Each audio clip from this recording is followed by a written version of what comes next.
तर चला आज काहीतरी नवीन ट्राय करूया। इथं बघा मी सोयाबीनचे बॉल्स घेतले आहे, ते गरम पाण्यामध्ये भिजू घालून त्यामध्ये थोडंसं मीठ टाकून साईडला ठेवलं आहे।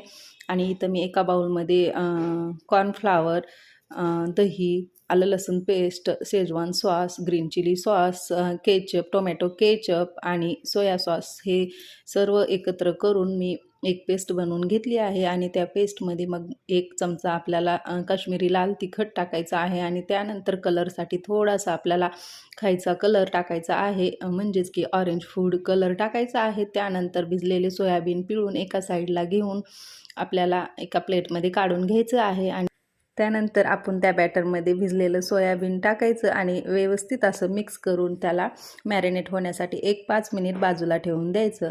तर इथे पहा 5 मिनिट झाल्यानंतर मग याला मी गरम तेलामध्ये भज्जे सोडल्यासारखं एक करून सोडायचं आणि व्यवस्थित असं तळून घ्यायचं। इथं तयार झाले मस्त असे सोयाबीन चंक्स।